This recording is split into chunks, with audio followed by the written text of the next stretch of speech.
Bom dia, irmãos. Bom dia, povo. Graça e paz, amém? Aleluia. É bênção e é privilégio a gente poder compartilhar aquilo que o Senhor tem colocado no coração da gente como palavra dele. E é maravilhoso a gente poder se sentir pastoreado pelo nosso Deus. A esperança que eu tenho nessa manhã é que Deus ele fale de forma tão contundente, transformadora ao teu coração, que você tenha vontade de adorar, vontade de louvar Ele, que você tenha vontade e sede da presença de Deus. A gente tem tido aqui uma caminhada na oração chamada de oração do Pai Nosso. É a oração que Jesus ensinou a cada um de nós.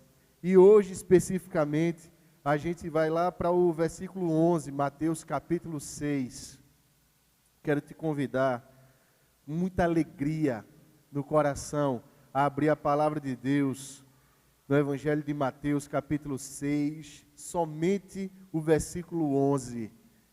E como é interessante e profunda a palavra de Deus, que somente um versículo, ele contém ensinamentos profundos para a vida da gente.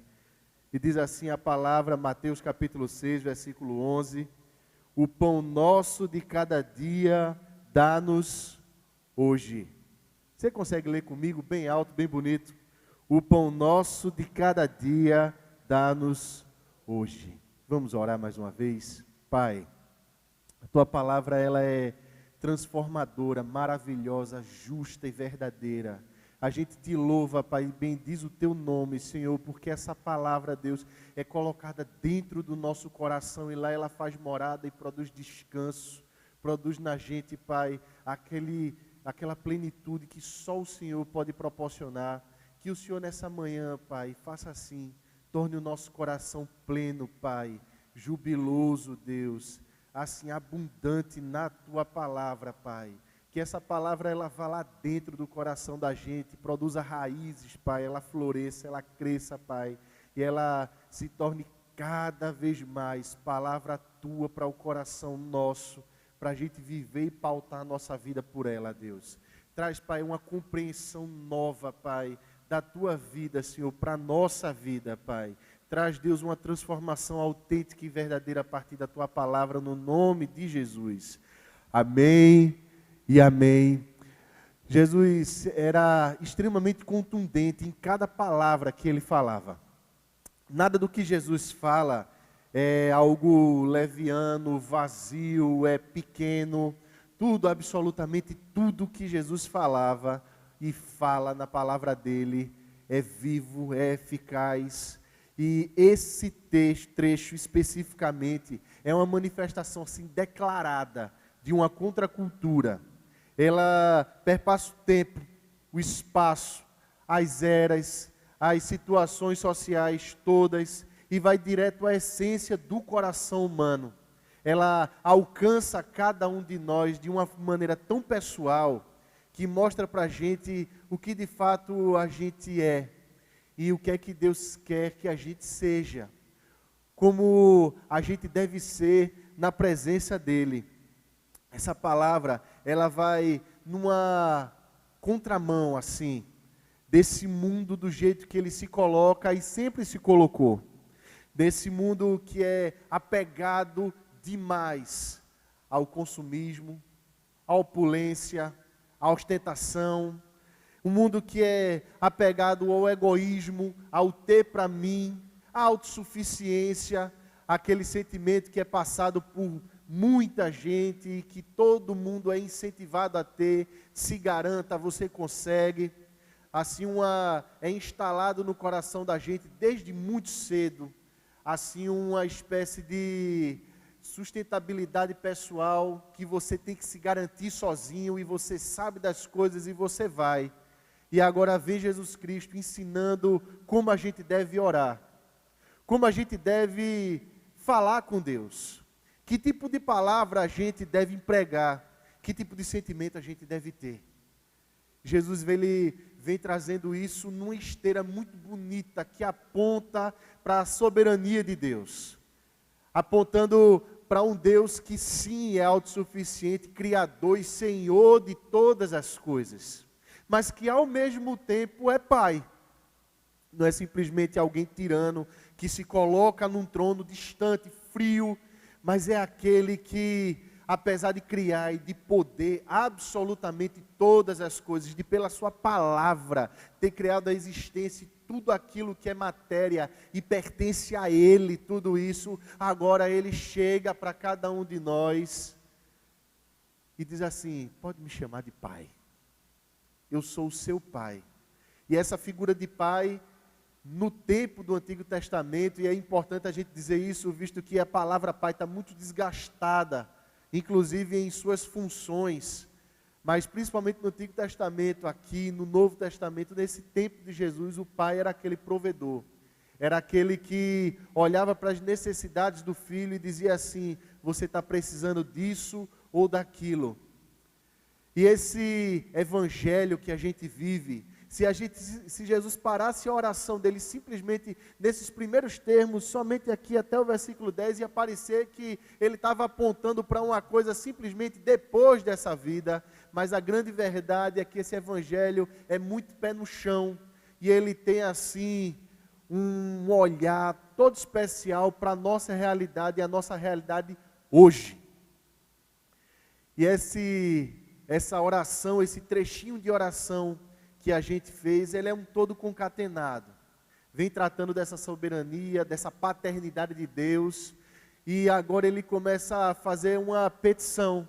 O pão nosso de cada dia que nos dá hoje implica em muitas coisas a partir dessa petição, e nessa manhã eu quero te convidar a pensar um pouco nessas petições, nisso daqui, essa petição especificamente, em que implica para mim pedir isso a Deus.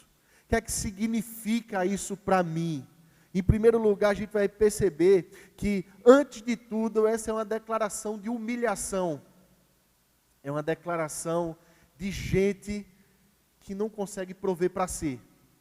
Apesar do mundo inteiro dizer que você, a partir dos seus próprios méritos, vai prover para si, do seu empreendedorismo, da sua capacidade, da sua inteligência, da sua força de vontade, dos seus talentos e, enfim, de tudo aquilo que te deram desde cedo, você vai conseguir. Agora você declara para Deus: Pai, o pão nosso de cada dia nos dá hoje, é porque eu não sou capaz em mim mesmo de produzir algo que me sirva certamente como sustento para a minha vida. Eu não tenho competências, eu não tenho nenhum tipo de credencial que me ofereça algum tipo de sustentação para a minha vida, e isso hoje. Quem sabe para o futuro, quem sabe em outro momento, mas hoje eu não tenho. É quando a gente mata a nossa autossuficiência. Essa pequeno trecho dessa oração diz assim: eu não sou capaz. Eu não sou autossuficiente, Deus. Eu não tenho habilidades. Eu não controlo as variáveis. A gente é ensinado algumas fórmulas. Só que ao longo da história, todas essas fórmulas têm se mostrado tão falhas. E as pessoas apostam a vida nessas fórmulas: se eu fizer isso, se eu fizer aquilo, se eu traçar determinados planos. No entanto, a gente vive num mundo onde o Pai é soberano. Então não existe nada mais lógico que a gente possa fazer se não recorrer ao Pai, que Ele sim domina todas as variáveis. E aí a gente fazer essa declaração pessoal de humilhação e dizer: Deus, eu não sou autossuficiente, por favor me ensina a viver nesse mundo, porque eu não sei. E a gente vê tanta gente por aí se fiando e apostando a vida inteira nesse tipo de fórmula, nesse tipo de mágica, em certos encantamentos de determinados gurus, só para bater com a cara na parede depois e se perguntar, e muitas vezes culpar o próprio Deus e dizer, por que tudo está dando errado? Porque a minha vida, olha Deus, eu fiz tudo certo. Olha só, a minha empresa estava dando tudo certo até aqui, e agora está dando tudo errado. Como é isso, Deus? A culpa é do Senhor. Mas, meu querido, sem essa declaração de humilhação, o que resta a gente é viver segundo o nosso próprio script. Sem essa declaração de inaptidão completa para a vida, o que vai restar para a gente é viver segundo aquilo que o mundo ensinar para a gente que a gente deve viver, e esperar a pancada, e tentar emendar tudo depois. E corre para um lado, e corre para o outro, e sabe o que é que vai acontecer com a gente? A gente vai acabar cansando desse negócio aí. A gente vai acabar se fatigando desse negócio aí, e aí a vida deixa de ser vida. A vida passa a ser uma sobrevivência diária, uma luta desgastante, uma luta na qual você não tem garantia absolutamente nenhuma. E aí você vai passar o resto da vida morrendo de medo, porque a gente descobre que as nossas competências são extremamente limitadas. Quanta gente eu não tenho conversado por aí, quantos jovens que estão aí escolhendo o curso universitário, o que é que eu vou fazer da minha vida? Qual é o curso? Porque estão morrendo de medo de amanhã a profissão deles não existir mais. Estão morrendo de medo porque o mundo está em constante transformação. Estão morrendo de medo porque a economia não oferece nenhum tipo de estabilidade, nenhum tipo de garantia. Morre de medo de depois ter que dar uma satisfação à família e à sociedade da própria vida e dizer assim, eu não dei certo na vida. Sem essa declaração, o que sobra para a gente é tentar se apegar a qualquer migalha que a vida vai oferecer para você, qualquer chance de sobrevivênciazinha, e aí enquanto isso o coração vai se tornando extremamente ansioso, temeroso, e aí Jesus vem e rompe com isso tudo, e ele diz assim, olha, quando você for orar, você tem que partir de um pressuposto, e é interessante isso, que no versículo 8, antes dele começar, na introdução dessa oração, ele diz assim, o vosso Pai sabe o que tendes necessidade, antes que lhe peçais. Essa declaração de humilhação nossa, em primeiro lugar, é uma declaração pessoal daquilo que a gente diz assim, eu não sei o que eu de fato preciso para a vida. Porque, como nós vivemos nessa sociedade que fabrica muitas necessidades, em escala industrial, onde você entra num site de compras, você encontra absolutamente todo tipo de coisa, a gente acaba sem saber o que realmente é necessário para a gente. E a gente olha para alguma coisa ou outra e diz assim, eu preciso é disso daqui. A gente não sabe distinguir aquilo que é essencial, aquilo que é fundamental para a gente não sabe muitas vezes o que é supérfluo, mas o coração das vezes a gente às vezes é tomado assim, por ansiedade, por alguma coisa, e a gente diz assim, eu preciso disso. Aquele que se coloca frente à minha necessidade, esse daí vai sofrer uma punição severa, porque eu vou julgar ele, depois que eu julgar eu vou punir, porque eu preciso disso. Essa oração é o tipo da oração que faz a gente pensar assim, o que é que de fato eu necessito para a vida? O que é que de fato eu preciso para a minha existência? Quem determina isso para mim? Quando a gente pensa em Deus Pai, a gente também pensa num Deus Senhor. Ele sabe o que a gente precisa para a vida da gente, antes mesmo que a gente peça. No entanto, essa oração é uma oração que produz para a gente um autoconhecimento profundo, porque esse Deus que conhece o nosso coração, antes mesmo que a gente peça, quando a gente pede, Ele diz, você precisa disso ou não precisa daquilo, é quando a gente passa a conhecer a gente mesmo. É quando a gente passa a conhecer de forma mais íntima, às vezes, a nossa vaidade, às vezes a nossa arrogância, às vezes o nosso medo, porque a vida do outro produz angústia na minha, quando eu comparo a minha vida com a vida do outro numa rede social, eu começo a me angustiar e a pensar assim, a minha vida não está tão boa quanto a vida de fulano. Ah, Deus me dá isso daqui. Aí Deus diz, não. Aí você diz assim, é porque eu não preciso, né, Deus? Para ser feliz eu não preciso disso. Eu entendi porque eu estou pedindo. Não é para eu lembrar a Deus. Deus não esquece. Deus sabe antes que você peça. Mas Deus, Ele te apresenta a você mesmo. Ele ajuda a gente a ver o nosso próprio coração, a perceber os buracos que existem lá dentro que só Ele pode suprir.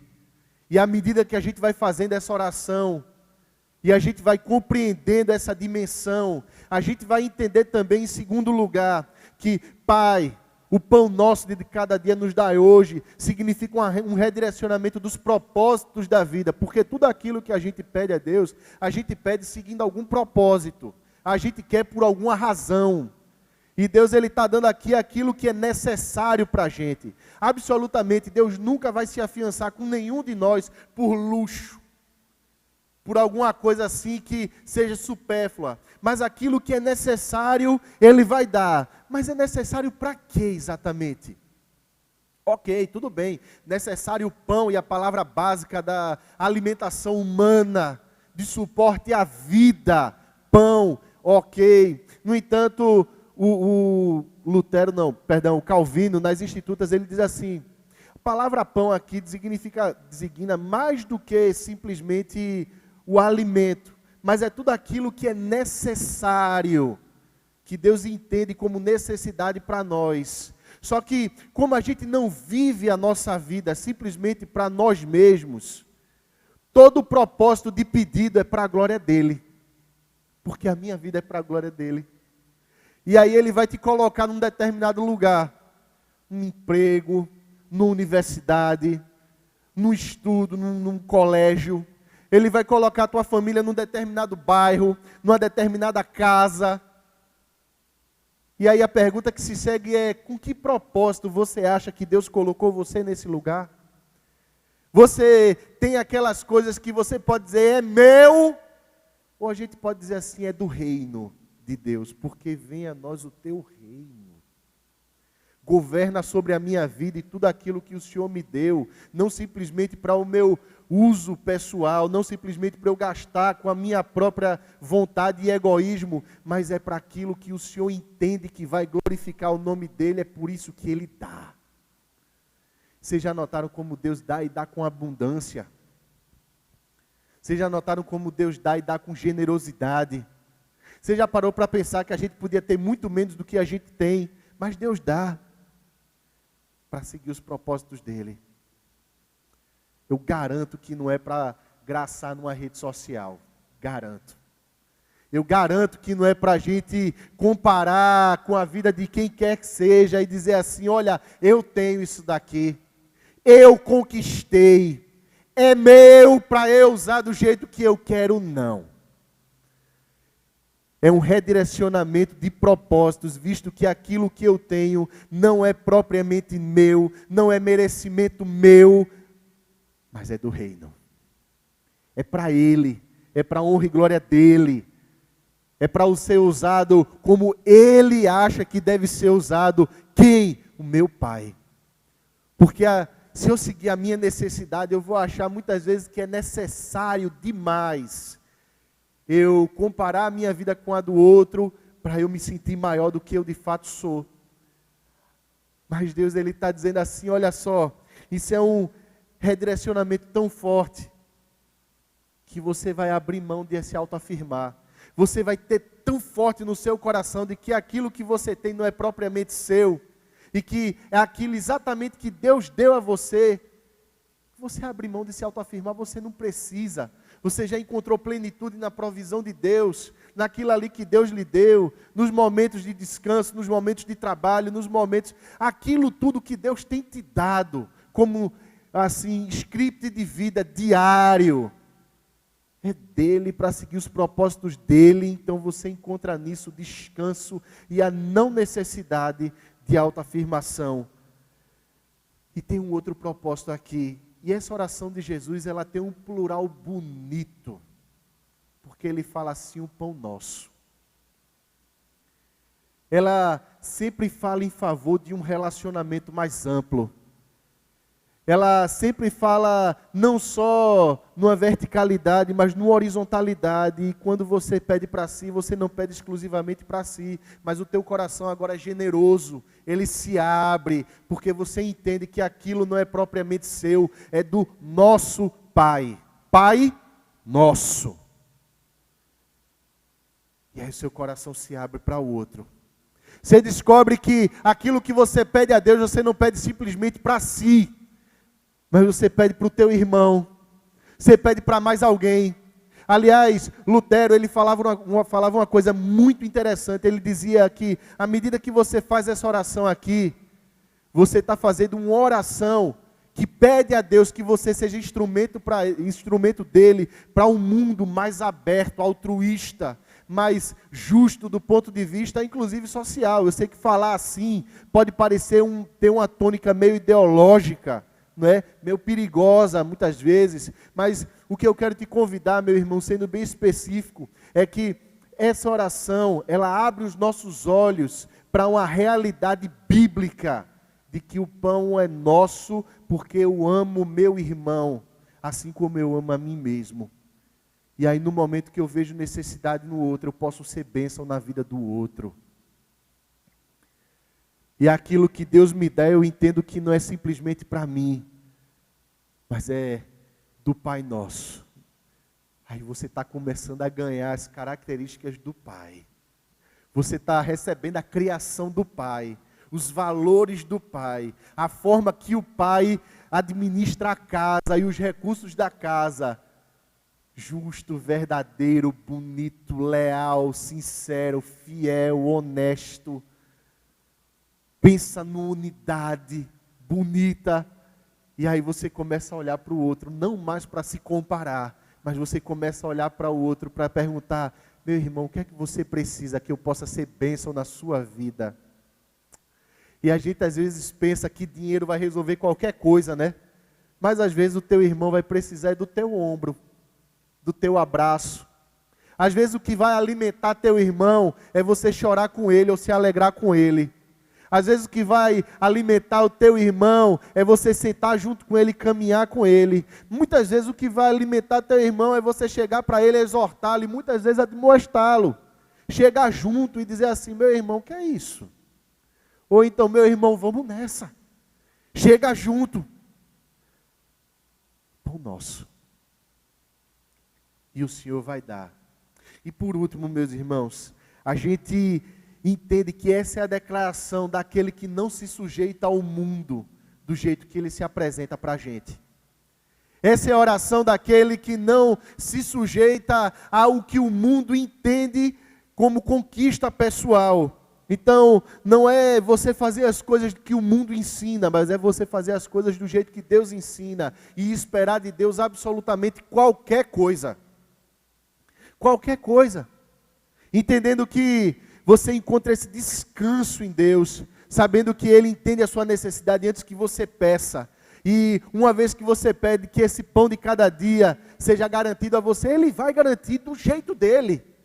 Apesar da situação do mundo, apesar das circunstâncias do mundo, apesar de tudo aquilo que o mundo diz, que você entende como condição necessária para ter, Deus vai dar, Ele vai fazer os milagres dEle, Ele vai dar o jeito dEle. E aí eu lembro de um testemunho de uma pessoa tão amada minha, que em determinado momento da vida perdeu o emprego. Eita, e ele ficou tão chateado, esse meu irmão, tão chateado com isso. Só que Deus colocou uma palavra no coração dele. E Deus disse assim, lá no íntimo do coração dele, filho é tratado como filho. Não espere de Deus, meu irmão, outra coisa. Filho é tratado como filho. Deus não vai deixar nada faltar para você que seja absolutamente necessário a você. E muitas vezes aquilo que é absolutamente necessário a você é a perda. Para você perceber o quanto essas outras coisas ocupam o nosso coração. E muitas vezes quando a gente perde, é que a gente aprende a administrar a nossa ansiedade, os nossos medos, a nossa ganância. Muitas vezes, quando a gente perde, é que a gente aprende a administrar uma derrota na vida. E a gente amadurece. É quando Deus diz não a gente. E aí a gente vai descobrir mais dessa soberania de Deus. Ele dizendo assim, você não precisa disso para garantir aquilo que de fato é necessário. E quando muitas coisas são tiradas da gente, a gente vê o quanto a gente era apegado a essas outras coisas. Então, meu irmão, se você tinha e não tem mais, você ficou mais leve. Porque Deus, Ele tirou, porque Deus é o seu soberano. Ele garante para você, descanse. Só que, pensando e falando simplesmente assim, se a gente terminasse essa conversa aqui, a gente ia se demitir amanhã, não é? Ah, Deus garante, é o Bolsa Família Celeste, né? Não é isso que Deus está falando não, meu querido. O que Deus está falando para você é que Ele vai te aparelhar de toda a competência. Porque mesmo as pessoas mais bem-sucedidas do mundo, elas tiveram que ser aparelhadas, ter condições climáticas favoráveis, conjunturas. Deus, Ele vai mexer as variáveis. E Ele vai te colocar aonde Ele acha que você vai ser colocado. E mais do que isso, Ele vai te dar todas as condições para você ser o mais competente possível naquilo que você faz. Deus, Ele não tem nenhum filho que seja leviano ou irresponsável. Não. Deus tem filhos que Ele capacita para fazer o melhor para Ele. Porque já que tudo é dEle, tudo tem que ser feito para a honra e glória dEle. Significa que absolutamente todas as coisas, inclusive nosso emprego, trabalho e ocupação, seja ela qual for, tem que ser feita com o máximo empenho. Porque não é para mim que eu estou fazendo, é para Ele. Se você entender que Deus Pai é dono de todas as coisas, e por ser dono de todas as coisas, Ele é inclusive teu patrão, o teu professor, o coordenador do teu curso e o dono da tua universidade, aí você vai entender que você não pode fazer nada pela metade, nem mal feito. Você vai entender que você tem que fazer bem feito tudo, porque é para Ele. Mas você faz ao mesmo tempo para o seu Pai. Isso é a morte da nossa ansiedade. Porque muitas vezes, a despeito do nosso próprio esforço, a gente é tirado, não é? Apesar do nosso próprio esforço, as coisas parecem que não melhoram. Mas, meu irmão, você não faz isso porque depende de você. Você faz isso para Ele, para a honra e glória dEle, e nisso você descansa. É você, é a sua personalidade, é o seu jeito. Isso produz na gente descanso. Elimina da gente as inquietações, mas coloca na gente as nossas responsabilidades. Deixa a gente descansar nele. E aí a gente vive feliz, contente, a gente trabalha, a gente vive e a gente se sente vivo e a gente quer muito mais. Por quê? Porque é Ele que está dando. Aí você encontrou descanso na ocupação. Você está cheio de coisa para fazer, você está assoberbado, está cansado fisicamente, mas a cabeça está leve, o coração está transbordante da palavra dEle. E aí você diz assim, aí Pai, qual é o desafio de hoje?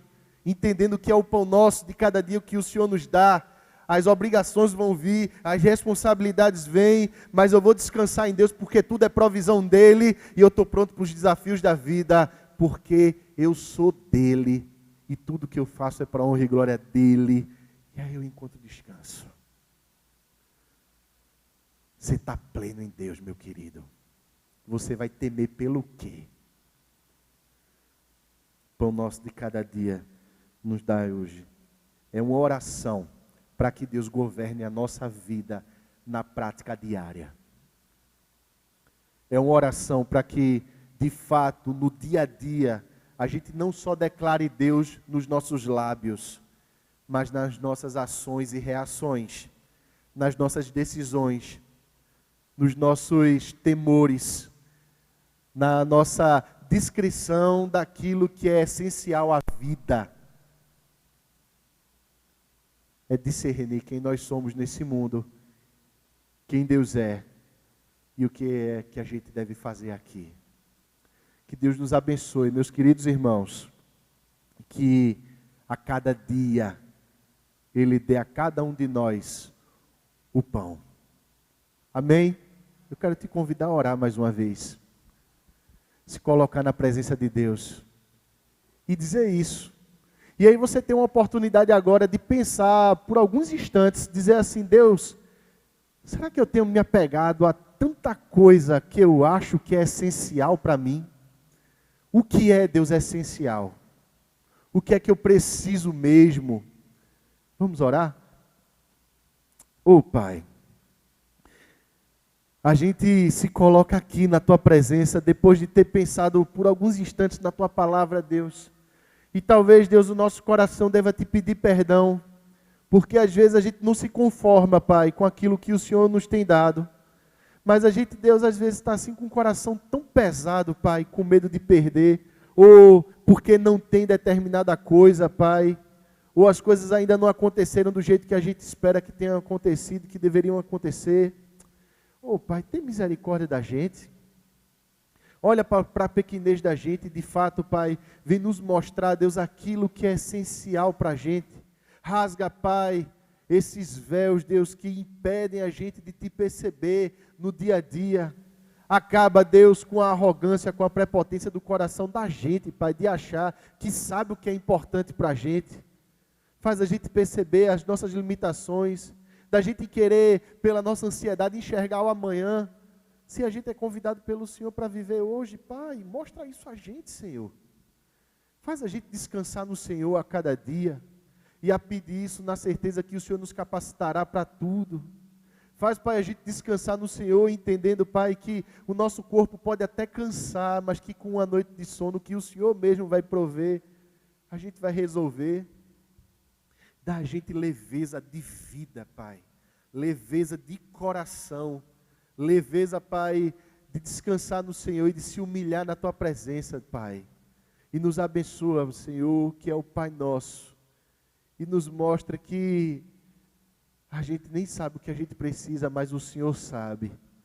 Muito obrigado por tudo, Pai, pela Tua provisão. Glorificado seja o Teu nome, porque os tem nos sustentado, Pai.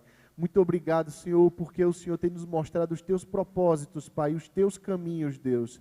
Muito obrigado porque a Tua soberania tem sido sobre a Tua igreja, Pai. E o Senhor tem sustentado os irmãos na fé aqui com a Tua mão fiel e a Tua destra forte. Louvado e bendito seja o Teu nome, Pai, no nome de Jesus. Amém e amém, meus irmãos. Vamos louvar.